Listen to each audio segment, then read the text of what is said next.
How do I store this 10 in a variable? You all know that you have to create a variable of type integer. One dimensional array, in the sense I will have all my data stored in one dimension. Compile time initialization, in the sense, like, before I run the program, I will store the values. How do I initialize for this? How many rows I have? I have 3 rows.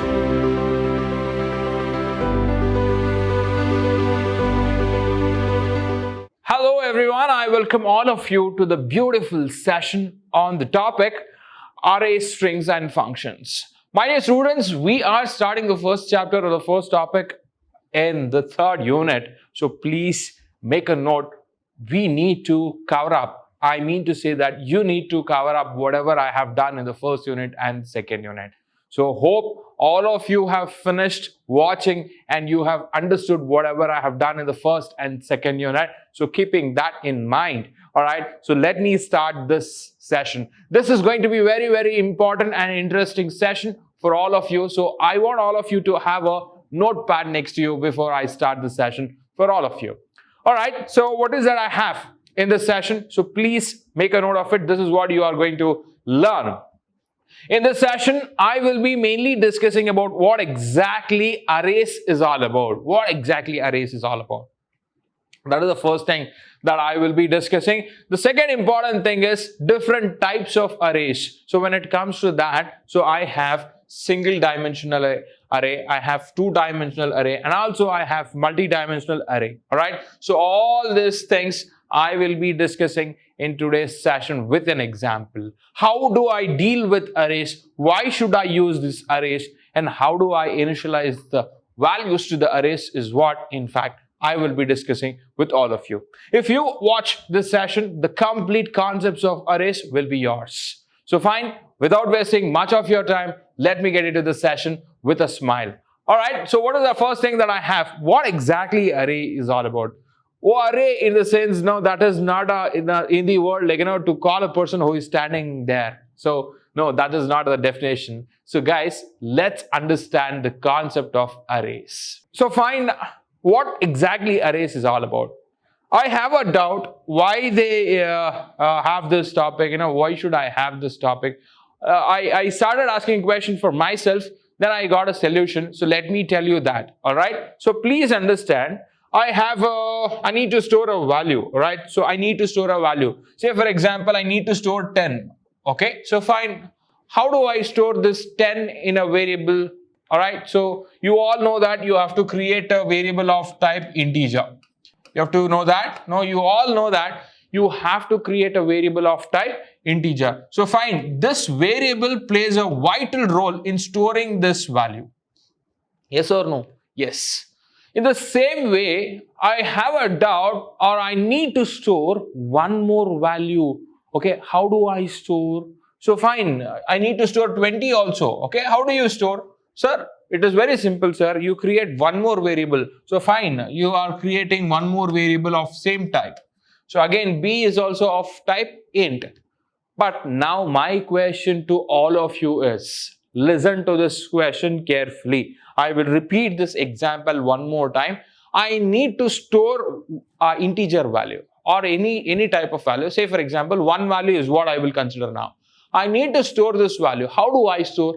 For that, I will be creating a variable. So fine, you are creating a variable and you are storing.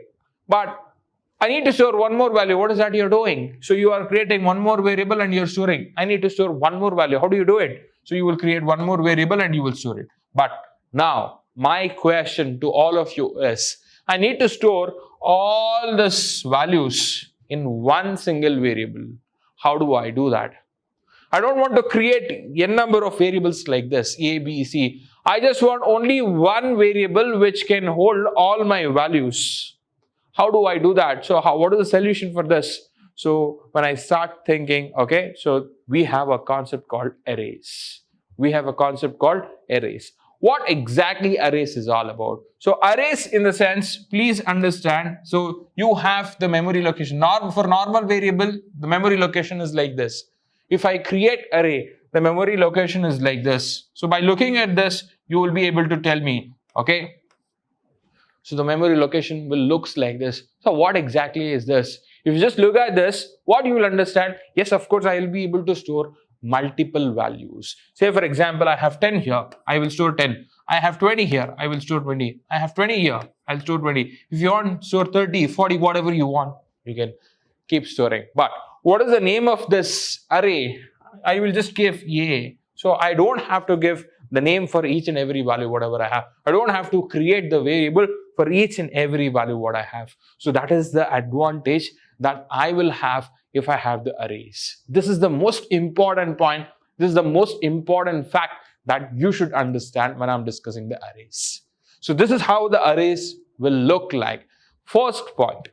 The second point that you need to understand is, sir, then how do I access the values whatever I have inside the array? That is the most important thing that you need to think right now. For that, we have something called index. We have something called index. So I have 0, 1, 2, 3, 4. So what do you call this 0, 1, 2, 3, 4? This is what I will call it as index. This is what I will call it as index. So fine. Sir, why did you start it from 0? Why you did not start from 1? So what is the importance of it? So that is what we need to remember, my dear darlings. Always, whenever I'm discussing the arrays, index will start from 0. Index will start from 0. This you should never forget. Always the array's index will start from 0. That is the most important point that you should never forget. Alright, done sir. We understood. Point number 1, we are storing multiple values. Point number 1. Point number 2, we have the index which starts from 0. Point number 3, one name will be there for the array. So fine. Point number 4, very important, you should remember. You should be able to store, or you will be storing only one type of data. You cannot store multiple type of data inside the array. That is very, very important. Whenever you are dealing with arrays, you will be storing only one type of data. If I am storing integer, I should store only integer. If I am storing float, I should store only float. What is the meaning of float? So I have discussed already float in the sense what? So this is also a data type. Say for example 10.35, floating point number. Okay. So this is what you need to remember. If I store float, I should store only float data type. If I store character, I should store only character data type. That's what you should remember. So fine, it's very clear and understood. Now we have understood what is the first point that you should remember. So fine, it stores multiple values. Very good. Okay, multiple values. Let's understand like this. What is the second thing? It will have a name. So fine, how many names you will have? You will have only one name. What is the fourth point? What is the third point? It will have the index. It will have the index. It starts from 0. And what is the fourth one? It stores only one type of data. It stores only one type of data. Last important point that you should remember, it gives you the continuous allocation of memory. It gives you continuous allocation of memory. What exactly the meaning of continuous allocation of memory? Sir, please listen to me carefully. Say for example, I have allocated like this. I have 10. After that, I feel like I should give gap. Okay. I don't want to insert any value in the second position, that is in the index number 1. I want to allocate in the 2. Okay. After that, 30 is there. I just wanted to leave space here. After that, I need to add one more variable, like, imagine I'm writing 50. So can I do that? When it comes to the concept of arrays, my dear students, you are not supposed to do like that. That is what we call it as a continuous allocation of memory.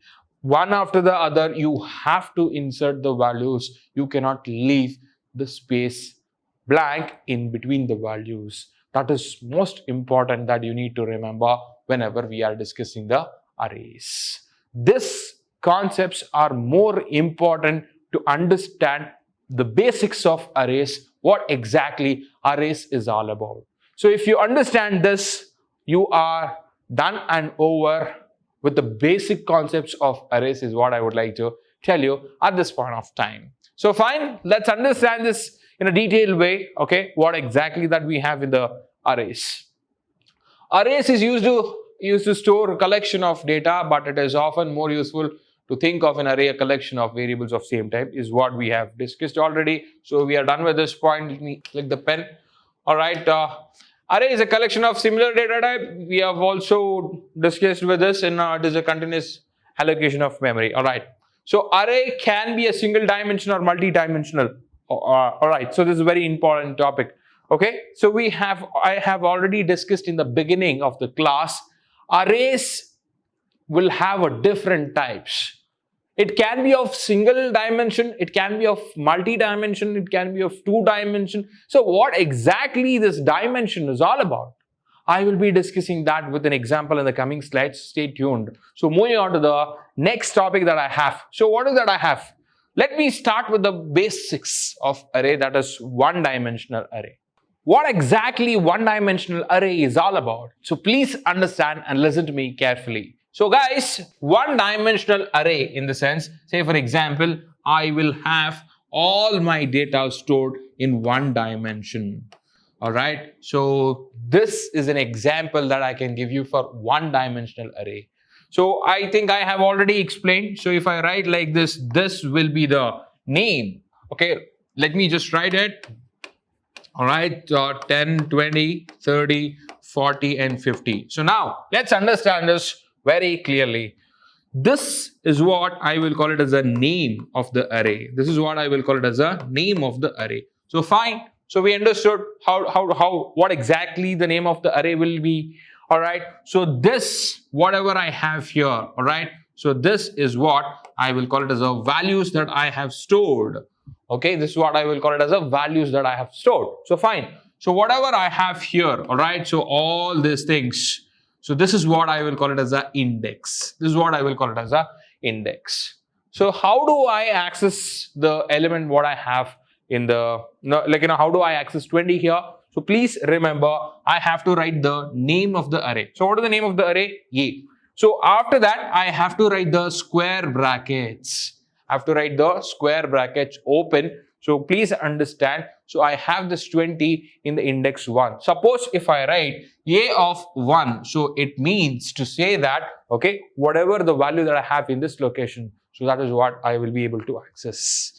If I want to access 30, how do you write? So you will be able to write now a of 2. So a of 2. So it's a square bracket. Please don't mind. Okay. A of 2 will give you 30. All right. So this is how you will be able to access. So fine, you understood all this basic drama with respect to the arrays. But how do I create one-dimensional array? How many dimensions I have? I have only one dimension. That's why I will call it as a one-dimensional array. So that's very important that you need to understand. So fine, I understood all this basics. Then how do I create a one-dimensional array? The general syntax. So can you just give us general syntax to create the one-dimensional array? So yes, please make a note of it. First, I have to write the type. This type will specify what type of value that you are storing. So it can be integer, it can be float, it can be character. You have to specify the type. Second one that you have to specify is variable name.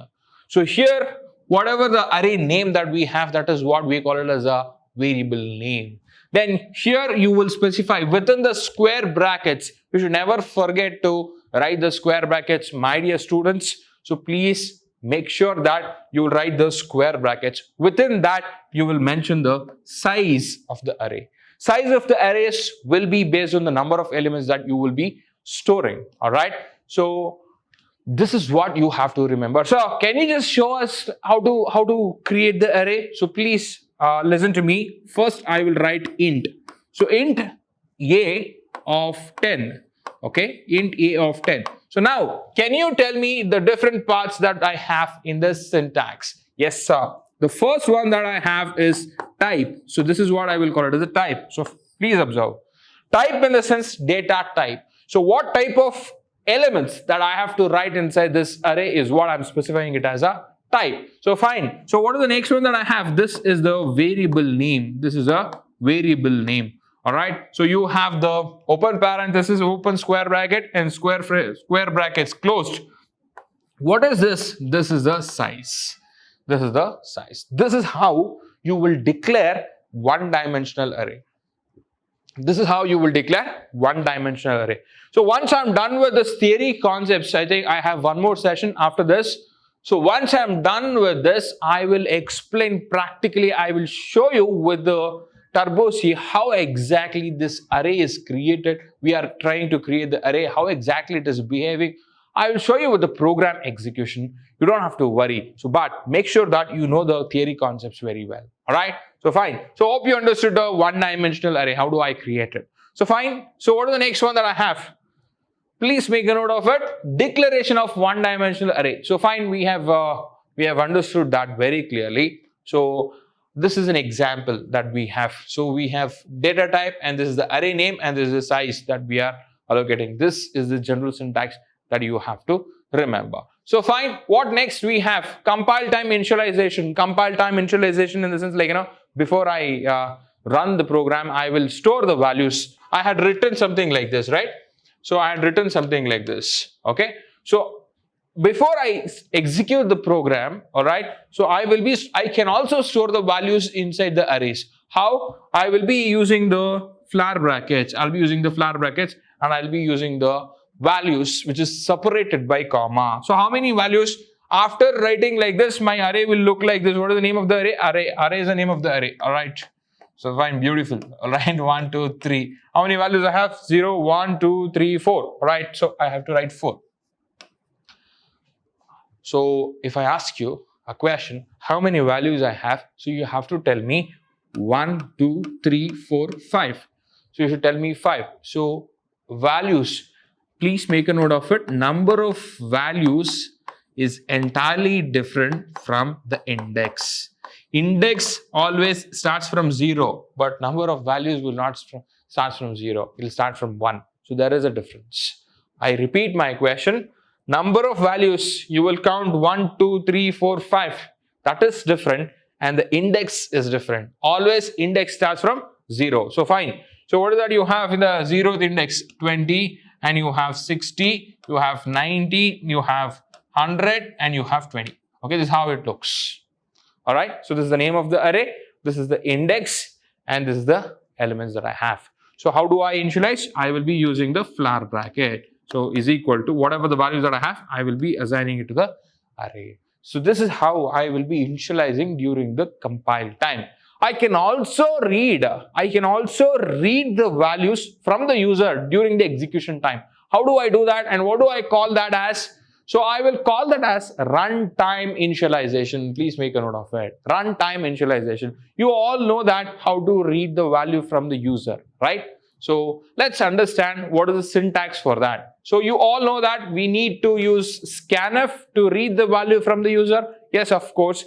So, and also you know that you will be using the %d if you are reading the integer value. So fine, how many values you are reading? So here in this example, I'm reading 3 values. All right. So what is that I'm doing? Ampersand. I'm just using ampersand, and I'm in the previous example, if I want to store a value for a. So what was the syntax? So please listen to me carefully. I used to write scanf %d, all right, comma, ampersand a.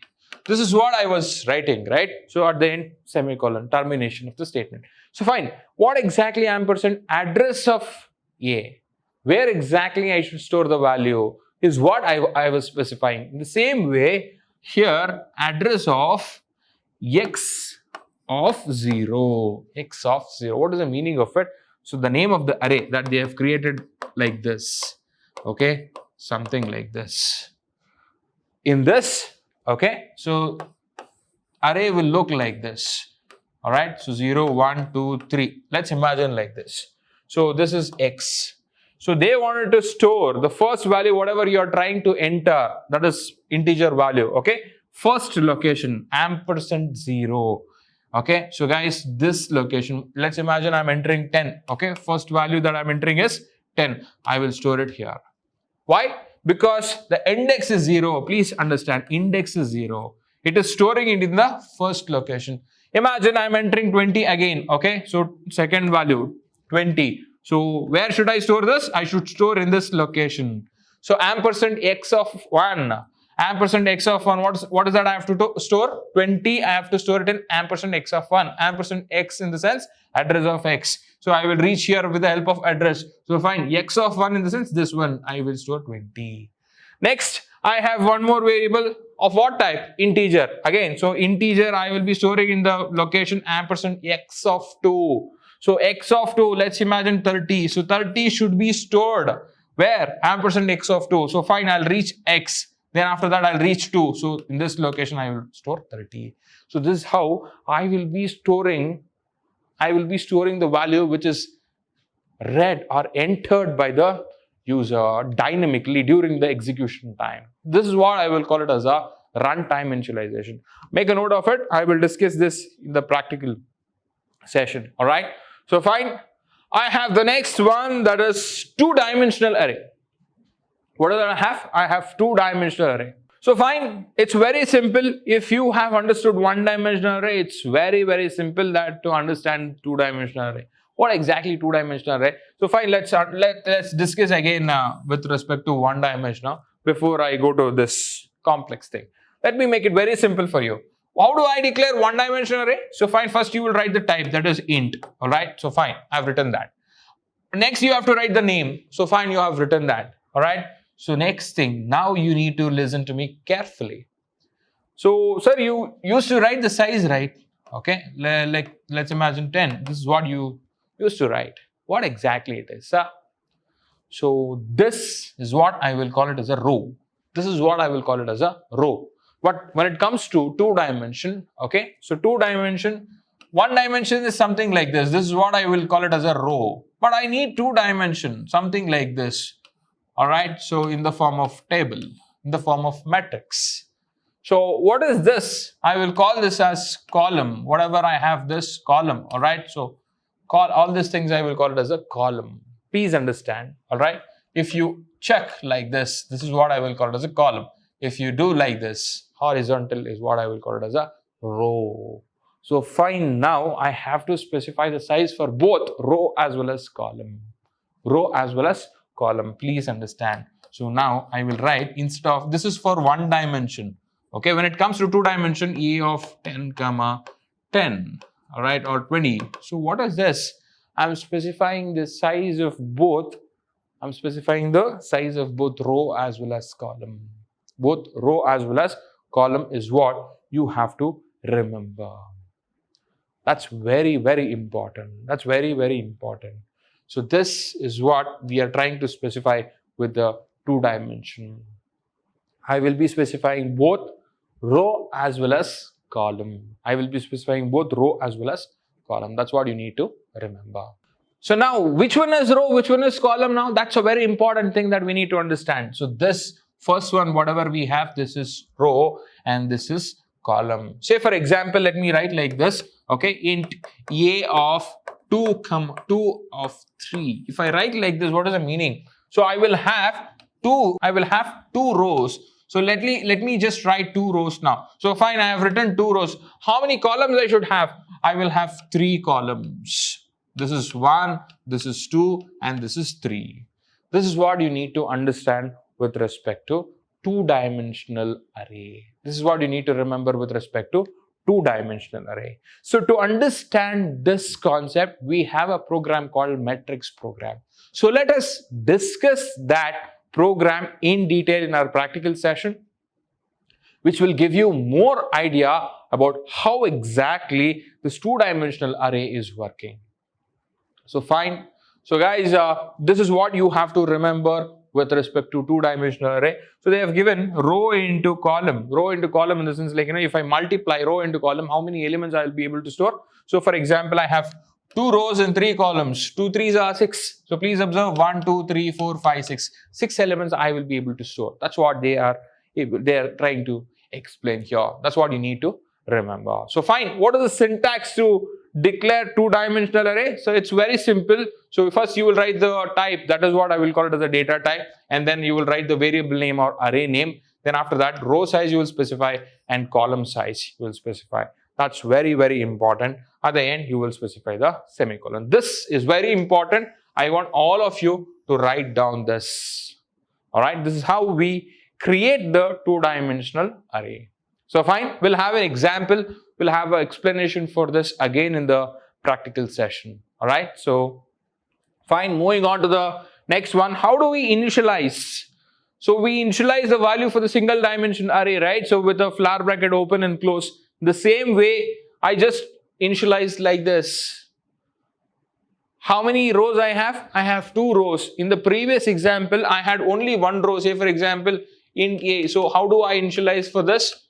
How do I initialize for this? 1 flower bracket open and close, whatever the value that I write. So I used to assign it here. The same way, let's take one more example, int a of let's take 3 and 2. All right. So how do I initialize for this? How many rows I have? I have 3 rows. How many columns I have? I have 2 columns. So this is what you have to keep it in your mind. How many rows I have? 3 rows I have. So open flower bracket. Okay. So here 2 columns in the sense like, for example, it will come like this. All right. So this is 1 row. This is 1 row. In 1 row, how many columns you will have? You will have 2 columns. In the second row, I will have something like this, 20, 30. So, comma. All right. So again, I will have one more row, 30, 40. Okay. After that, I will close it, semicolon. So please understand this. This is very important. How many columns, how many rows I have? I have obviously, I have 3 rows and 2 columns in this example. So 3 rows. Okay. How many columns? Write like this. It will be very easy for you to remember. This is how you will be initializing the values, okay, during the compilation time to the two-dimensional array. This is very, very important that you need to remember. Please make a note of it. All right. So after this, hope you have noted down this. Hope you have written this. Moving on to the next one and the last topic for the day. All right. Multi-dimensional array. All right. We have multi-dimensional array. So we have discussed two-dimensional. All right. So if you have one more dimension, that I will call it as a multi-dimensional array. All right. That is what you have to remember. That is a major difference that you have to remember with respect to the multi-dimensional array. But in your syllabus, we are not implementing multi-dimensional array. So we will be understanding more in detail with respect to one-dimensional array and two-dimensional array is what you have to remember, my dear students. All right. So C allows arrays of 3 or more dimensions. That exactly limits to determine the compiler. The general form, okay, this is what you have to remember.